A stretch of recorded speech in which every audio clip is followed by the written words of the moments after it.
Bismillahirrahmanirrahim. Assalamualaikum warahmatullahi wabarakatuh. Waalaikumsalam warahmatullahi wabarakatuh.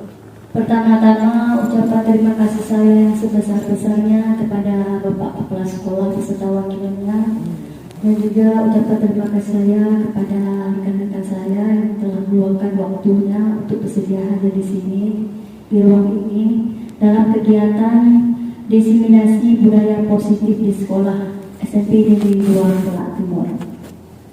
Alhamdulillah, puji syukur kita kepada Allah yang mana oleh Allah telah memberikan kita kesehatan dan kesempatan sehingga kita dapat hadir ke sini. Dan tak lupa pula selawat diiringi salam sama-sama kita kirimkan ke pangkuan alam Nabi besar Muhammad sallallahu alaihi wasallam, yang mana oleh beliau telah membawa umatnya dari alam jahiliyah ke alam Islamiyah dan dari alam kebodohan ke alam yang penuh ilmu pengetahuan dan teknologi seperti sekarang ini. Saya berdiri di sini tidak bermaksud untuk memberi Bapak Ibu ataupun tahu akan pemaparan yang akan saya berikan kepada Bapak Ibu, tapi saya di sini berniat baik untuk saling membagi pemahaman ataupun sharing pendapat dengan Bapak Ibu. Baik, sebelumnya saya akan membaca pembukaan acara pada hari ini. Yang pertama dengan basmalah, kedua latar belakang, dan ketiga tujuan aksi nyata. Pendahuluan. Latar belakang budaya positif adalah keinginan dan nilai yang disepakati yang menjadi kebiasaan bersama yang akan dilakukan dalam waktu lama. Budaya positif dapat diterapkan dalam penguatan keyakinan kelas agar siswa merasa terlibat dan bertanggung jawab dalam menjalankan disiplin tersebut. Kemudian, guru lebih menerapkan penyelesaian masalah menggunakan segitiga restitusi. Guru sering sekali menggunakan posisi kontrol sebagai penghukum, pembuat rasa bersalah, dan teman. Agar terjadi perubahan positif, maka perlu adanya kolaborasi antara warga sekolah. Baik, sekarang pendahuluannya adalah tujuan aksi nyata. Yang pertama, murid merasa terlibat dan bertanggung jawab dalam menjalankan disiplin. Kedua, murid menerapkan proses mencintai kondisi untuk memperbaiki kesalahannya sehingga karakter mereka lebih kuat ketika kembali pada kelompoknya. Nah, pembahasan yang pertama adalah disiplin positif, yang kedua motivasi perilaku manusia, dan yang ketiga hukuman dan penghargaan.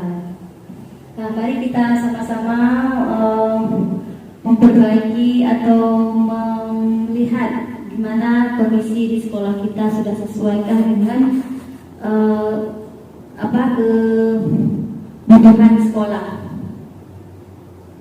Kita akan bacakan materi pertama, perubahan paradigma. Ada A dan B, Anda ada dan teman Anda. Sobeklah secarik kertas kecil, tuliskan benda atau sesuatu yang sangat berharga untuk Anda. Lalu letakkan salah satu tangan Anda dan genggam benda sesuatu tersebut dengan segala daya. Buatlah sebuah kepala. Teman Anda yang B akan mencoba sekuat tenaga dengan berbagai cara untuk meminta Anda memberikan benda tersebut. B bisa membujuk, mengancam, menghardik, merayu, menyuap apa saja yang agar dapat membuka kepala tangan Anda yang si A tadi. Ya, apa yang terjadi? Coba kita lihat perubahan paradigmanya. Kemungkinan yang terjadi bersedia membuka. Nah, di sini bersedia membuka. Dan kedua, tetap bertahan dengan genggamannya. Meluruskan miskonsepsi tentang makna kontrol. Silakan Bapak Ibu berpendapat. Saya bahas ulang tentang si anak tadi, yaitu tentang si Agus yang sering mengalah kawan dengan meminta bekal dari kawannya. Mungkin anak tersebut sedang punya permasalahan. Jadi kita membuat pendekatan dengan anak tersebut seperti yang Ibu katakan tadi. Kita jangan langsung mengejas anak tersebut bahwa anak ini kok begini ya. Jadi kita buat pendekatan aja dulu dengan anak tersebut. Apakah apa yang sedang dialami anak tersebut, misalkan Agus nih, mungkin dia ada masalah pangan di keluarganya, masalah ekonomi. Kadang-kadang jangankan untuk jajan, untuk makan di rumah, untuk sarapan pagi aja, anak ini tidak bisa, ya kan?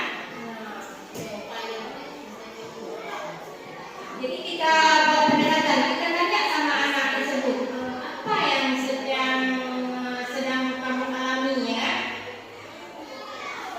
Udah itu aja Bu, mungkin kita buat pendekatan aja dengan si Agus tersebut. Kita tanya apa permasalahannya, apa yang sedang dialaminya, kenapa dia berbuat demikian dengan kawannya ya, sehingga terjadi permasalahan seperti itu di sekolah. Udah, assalamualaikum. Motivasi perilaku manusia. Mari kita tayangkan ke dalam diri kita sendiri bagaimana kita berperilaku. Mengapa kita melakukan segala sesuatu? Pernahkah Anda melakukan sesuatu untuk mendapatkan senyuman dari orang lain, untuk mendapat hadiah, atau untuk mendapatkan uang? Di teori motivasi perilaku manusia menyatakan ada 3 motivasi perilaku manusia. Yang pertama, ibu-ibu, ini untuk menghindari ketidaknyamanan atau hukuman. Ini adalah tindakan terendah dari motivasi perilaku manusia. Biasanya orang yang motivasinya perilakunya untuk menghindari hukuman atau ketidaknyamanan akan bertanya, apa yang akan terjadi apabila saya tidak melakukannya? Sebenarnya mereka sedang menghindari permasalahan yang mungkin muncul dan berpengaruh pada mereka secara fisik ataupun psikologis, maupun tidak terpenuhinya kebutuhan mereka bila mereka tidak melakukan tindakan tersebut. Motivasi ini dapat dilakukan atau tidak. Yang kedua, untuk mendapatkan imbalan atau penghargaan dari orang lain, satu tingkat di atas motivasi yang pernah di sini orang berperilaku untuk mendapatkan imbalan atau penghargaan dari orang lain.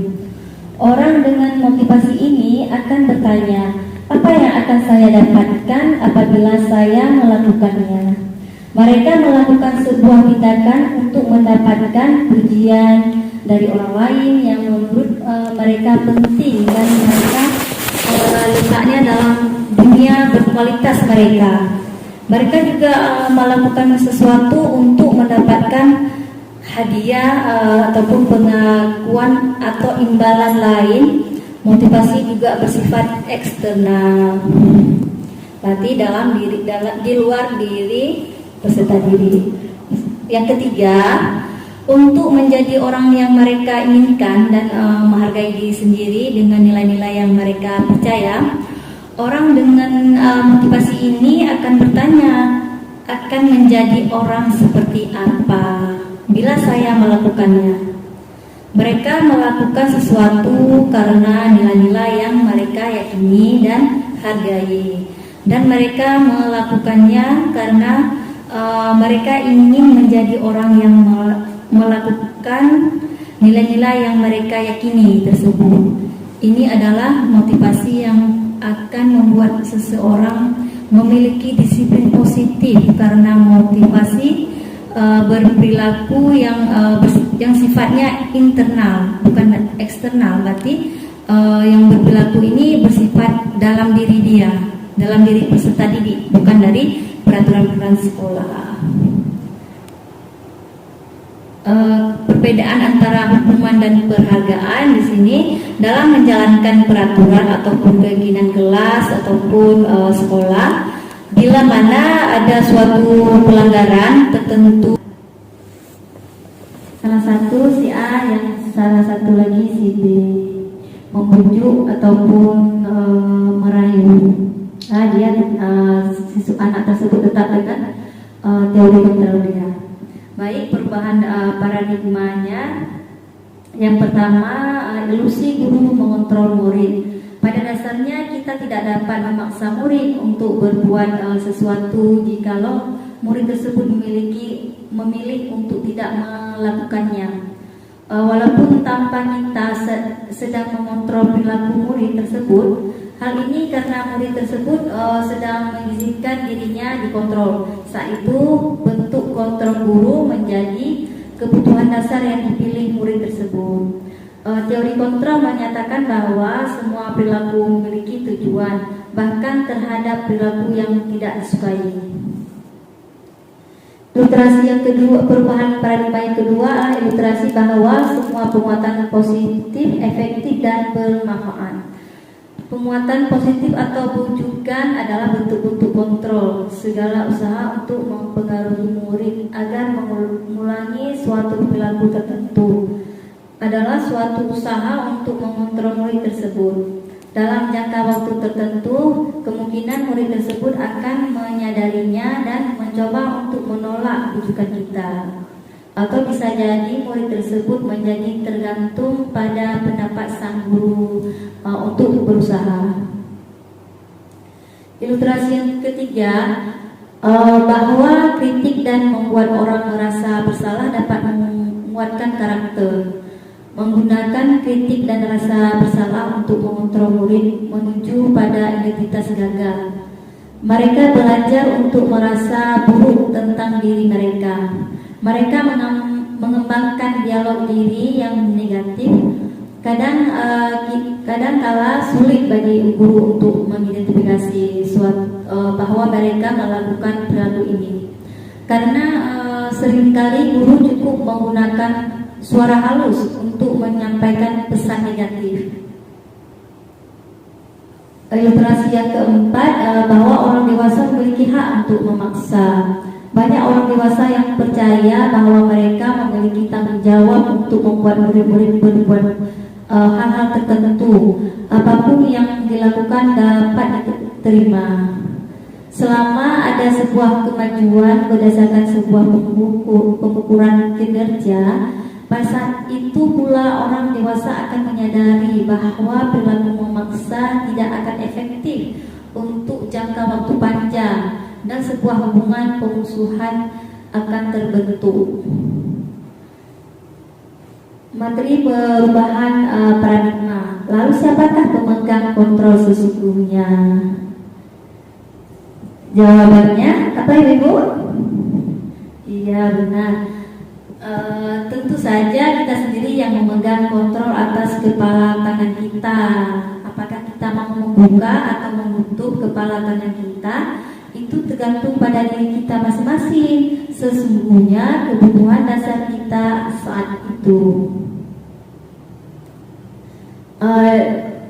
Untuk disiplin positif di sini merupakan pendekatan mendidik anak untuk melakukan kontrol diri menguasai diri dan pembentuk kepercayaan diri seseorang yang memiliki disiplin. Berarti mereka bisa bertanggung jawab terhadap apa yang dilakukannya karena mereka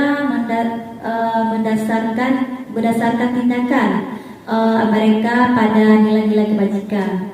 Sebagai pendidik, kita harus menciptakan anak-anak yang memiliki disiplin positif sehingga mereka bisa berperilaku dengan mengacu pada nilai-nilai kebajikan dan memiliki motivasi intrinsik dalam diri peserta didik, bukan karena paksaan dari guru-guru, ujian ataupun hukuman. Dan selanjutnya materi kedua kita adalah materi ketiga, hukuman dan penghargaan. Yang pertama dalam menjalankan peraturan ataupun keyakinan kelas atau sekolah, bila mana ada suatu pelanggaran tertentu, tentunya sesuatu harus terjadi. Yang kedua, tindakan terhadap suatu pelanggaran pada umumnya terbentuk hukuman atau konsekuensi. Dan yang ketiga, dalam pembahasan ini akan mengenakan program disiplin positif yang dinamakan restitusi. Inilah yang mana dari kalimat-kalimat ini yang membentuk hukuman atau konsekuensi. Mari kita perhatikan sama-sama. Yang pertama, memberikan coretan yang dibuatnya di meja tulis. Membersihkan coretan yang dibuatnya di meja tulis. Ini hukuman atau konsekuensi? Iya, benar, konsekuensi. Yang kedua, murid meminta untuk push up 15 kali karena tidak menggunakan masker ke sekolah. Ini hukuman atau konsekuensi, Ibu? Iya, benar, hukuman.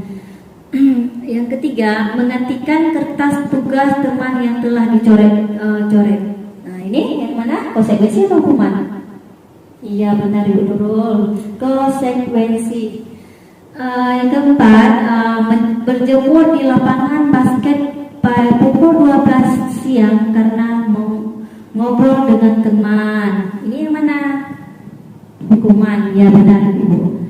Yang kelima, murid diminta bertelanjang kaki sepanjang hari karena tidak menggunakan sepatu warna hitam sesuai peraturan sekolah. Ini hukuman atau konsekuensi, Ibu? Iya, benar, hukuman. Baik, nomor 6, berdiri di depan kelas sambil mengangkat kaki satu karena tidak bisa menjawab pertanyaan. Ini yang mana, Ibu? Iya, benar, hukuman. Membersihkan tumpahan air di meja tulis karena terkesenggol pada saat belajar. Ini hukuman atau konsekuensi? Iya, benar, konsekuensi. Dan pada hukuman atau konsekuensi, mari kita lihat mari kita lihat perbedaannya. Tidak terencana, mungkin tidak tahu apa yang akan terjadi. Murid tidak dilibatkan bersifat satu arah, berupa fisik maupun psikis, disakiti dengan perbuatan atau kata-kata. Inilah bentuk-bentuk kata-kata waktu hukuman yang menandakan kita ini memberikan pertanyaan biarpun secara halus tapi membentukkan hukuman kepada anak tersebut. Kalau konsekuensi terencana dan sudah disepakati, seperti kita membuat keyakinan kelas, peraturan sekolah, dibuat guru dan murid sudah tahu sebelumnya serta konsekuensinya apa. Apabila murid membuat kesalahan, murid tersebut tahu apa konsekuensinya apabila dia berbuat salah. Yang ketiga, diberikan berdasarkan data yang diukur berapa kali pelanggaran. Ya, di sini kita harus memanggil murid tersebut apabila melakukan kesalahan dan menanyakan apa permasalahan dan bagaimana cara mengatasinya agar tidak terulang kembali dengan kesalahan yang sama. Keempat, guru selalu memonitor murid. Nah, guru harus selalu menanyakan tentang keyakinan atau peraturan atau keyakinan kelas yang murid buat tersebut. Mengingat kembali ya, Ibu, berarti keyakinan yang mereka buat sendiri. Nah, lanjut ke materi yang ketiga, masih di materi ketiga ya Ibu. Dihukum oleh penghargaan. Gimana nih maksud dihukum dengan penghargaan? Di sini yang pertama, efektif untuk pengaruh jangka pendek, tidak untuk jangka panjang. Ketergantungan, tidak menyadari, tidak tindakan baik. Yang kedua, merusak hubungan, timbul rasa iri dan berhenti mencoba. Yang ketiga, mengurangi ketepatan. Nah, ini materi ke-6, posisi kontrol guru. Ada 5 posisi kontrol guru. Yang pertama, penghukum. Seorang penghukum biasanya menggunakan hukuman fisik maupun verbal. Contoh kalimatnya, patuhi aturan saya atau awas. Kamu selalu saja salah, selalu pasti, selalu yang terakhir selesai. Yang kedua, membuat rasa bersalah. Contoh kalimatnya, biasanya guru akan bersuara lebih lembut. Ibu sangat kecewa sekali dengan kamu. Berapa kali Bapak harus memberitahu kamu ya? Yang ketiga, teman.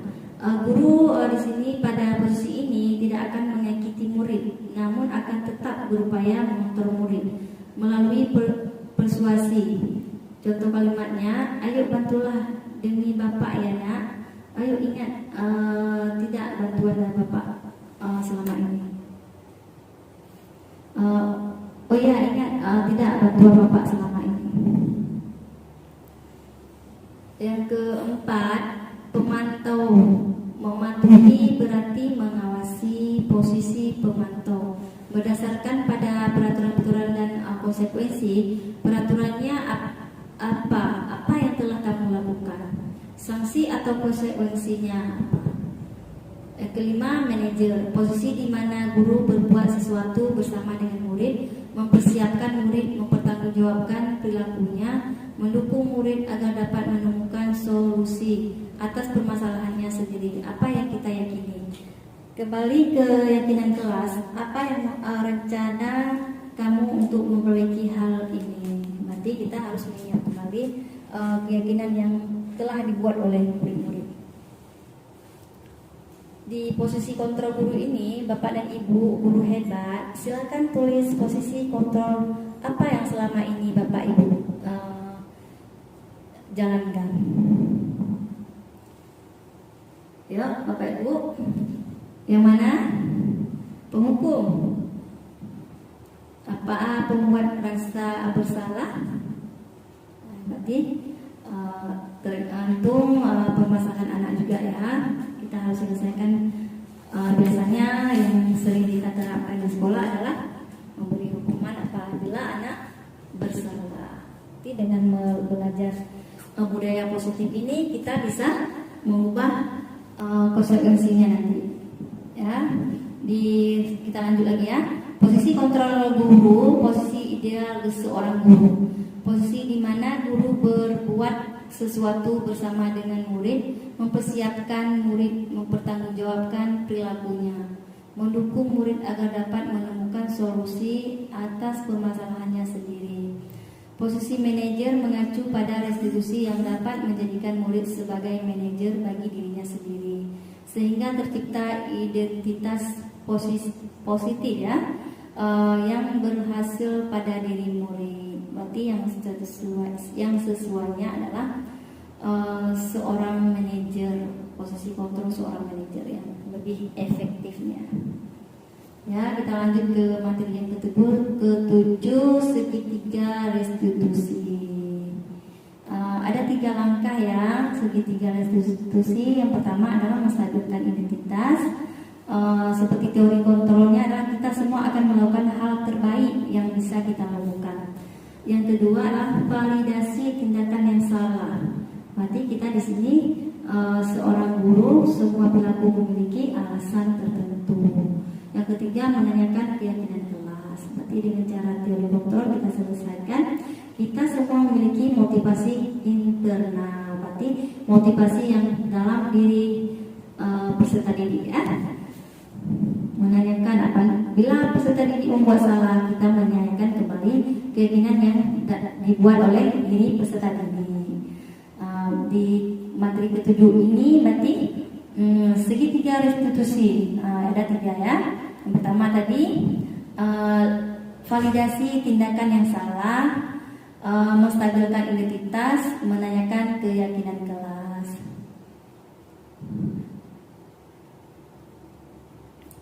Segitiga restitusi yang pertama di sini menstabilkan identitas. Tadi bagian dasar dari segitiga bertujuan untuk mengubah identitas anak dari orang yang gagal karena melakukan kesalahan menjadi orang yang sukses.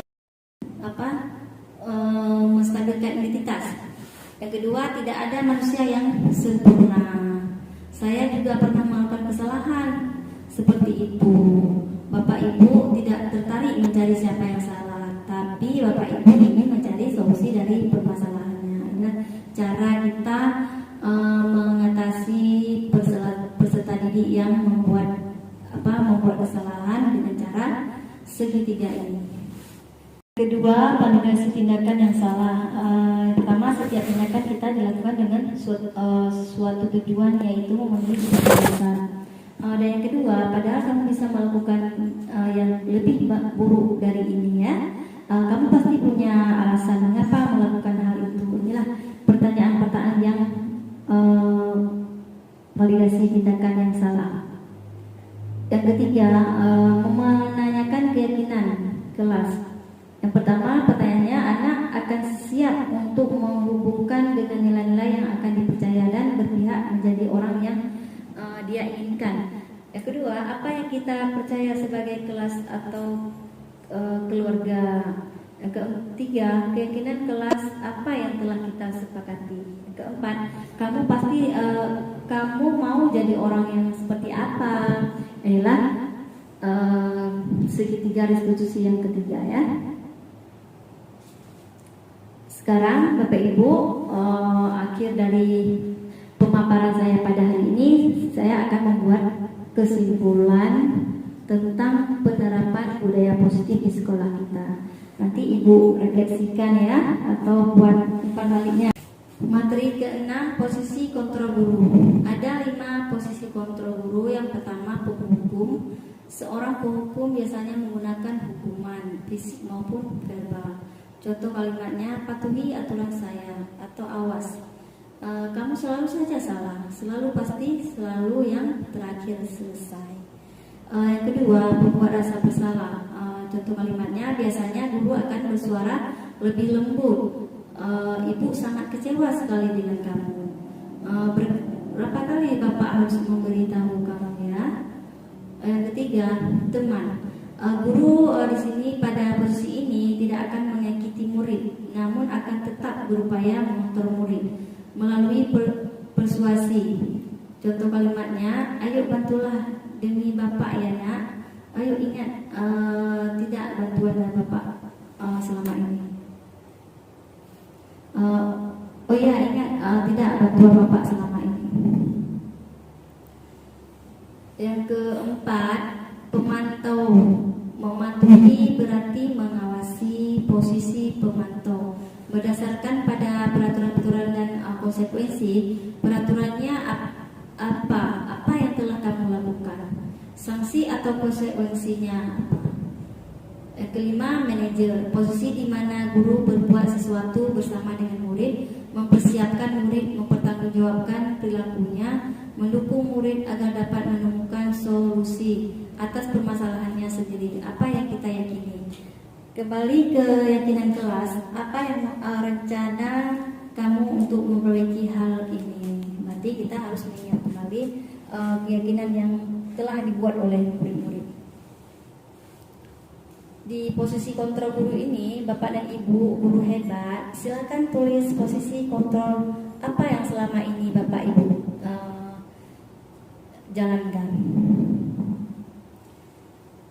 Yuk, Bapak Ibu, yang mana? Penghukum. Apa pembuat rasa bersalah? Berarti tergantung permasalahan anak juga ya. Kita harus selesaikan. Biasanya yang sering kita terapkan di sekolah adalah memberi hukuman apabila anak bersalah. Jadi dengan belajar budaya positif ini kita bisa mengubah konsekuensinya nanti. Ya, kita lanjut lagi ya. Posisi kontrol guru, posisi ideal seorang guru, posisi di mana guru berbuat sesuatu bersama dengan murid, mempersiapkan murid mempertanggungjawabkan perilakunya, mendukung murid agar dapat menemukan solusi atas permasalahannya sendiri. Posisi manajer mengacu pada restitusi yang dapat menjadikan murid sebagai manajer bagi dirinya sendiri, sehingga tercipta identitas positif ya, yang berhasil pada diri murid. Berarti yang sesuainya adalah seorang manajer, posisi kontrol seorang manajer yang lebih efektifnya. Ya, kita lanjut ke materi yang ketujuh, segitiga restitusi. Ada 3 langkah ya segitiga restitusi. Yang pertama adalah menstabilkan identitas. Seperti teori kontrolnya adalah kita semua akan melakukan hal terbaik yang bisa kita lakukan. Yang kedua adalah validasi tindakan yang salah. Berarti kita di sini seorang guru, semua perilaku memiliki alasan tertentu. Yang ketiga menanyakan keyakinan kelas. Berarti dengan cara teori kontrol kita selesaikan. Kita semua memiliki motivasi internal. Berarti motivasi yang dalam diri peserta didik ya. Menanyakan apa? Bila peserta didik membuat salah, kita menanyakan kembali keyakinan yang dibuat oleh diri peserta didik. Di materi ketujuh ini berarti segitiga restitusi ada 3 ya. Yang pertama tadi validasi tindakan yang salah, menstabilkan identitas, menanyakan keyakinan kelas.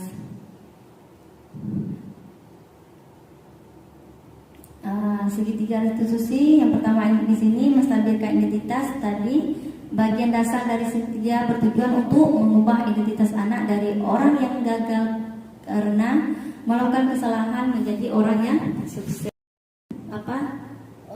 Menstabilkan identitas. Yang kedua, tidak ada manusia yang sempurna. Saya juga pernah melakukan kesalahan seperti itu. Bapak Ibu tidak tertarik mencari siapa yang salah, tapi Bapak Ibu ingin mencari solusi dari permasalahannya. Ingat, cara kita mengatasi peserta didik yang membuat kesalahan dengan cara segitiga ini. Kedua, validasi tindakan yang salah. Pertama, setiap tindakan kita dilakukan dengan suatu tujuan, yaitu memenuhi tujuan besar. Dan yang kedua, padahal kamu bisa melakukan yang lebih buruk dari ini ya. Kamu pasti punya alasan mengapa melakukan hal itu. Inilah pertanyaan-pertanyaan yang validasi tindakan yang salah. Yang ketiga, menanyakan keyakinan kelas. Yang pertama, pertanyaannya, anak akan siap untuk menghubungkan dengan nilai-nilai yang akan dipercaya dan berpihak menjadi orang yang dia inginkan. Yang kedua, apa yang kita percaya sebagai kelas atau keluarga. Yang ketiga, keyakinan kelas apa yang telah kita sepakati. Yang keempat, kamu mau jadi orang yang seperti apa. Inilah segitiga restitusi yang ketiga ya. Sekarang Bapak Ibu, akhir dari pemaparan saya pada hari ini, saya akan membuat kesimpulan tentang penerapan budaya positif di sekolah kita. Nanti Ibu refleksikan ya, atau buat umpan baliknya ya. Baik, terima kasih atas paparan budaya positif Ibu Sulasriana di sekolah kita. Dengan paparan Ibu, kami di sini bisa mengambil pemahaman yang sesuai dengan kodrat anak dan kodrat alam, sesuai dengan lingkungan sekolah kita. Saya akan menyimpulkan dulu. Budaya positif akan menimbulkan rasa aman dan nyaman pada murid. Dalam proses pembelajaran budaya positif juga mampu mendorong murid untuk mampu berpikir, sebagai proses memerdekakan diri hingga murid menjadi lebih mandiri serta bertanggung jawab. Terima kasih Bapak Ibu telah meluangkan waktunya untuk hadir di sini. Dengan berakhirnya kesimpulan pada hari ini, berakhirlah acara diseminasi budaya positif di sekolah kita ini. Saya akhiri pemaparan pada hari ini. Assalamualaikum warahmatullahi wabarakatuh.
Assalamualaikum warahmatullahi wabarakatuh.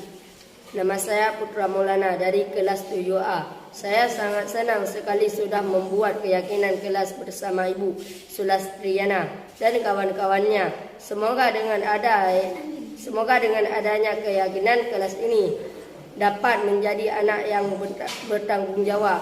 Terima kasih. Assalamualaikum warahmatullahi wabarakatuh. Perkenalkan, nama saya Sairal Najwa dari kelas 7A.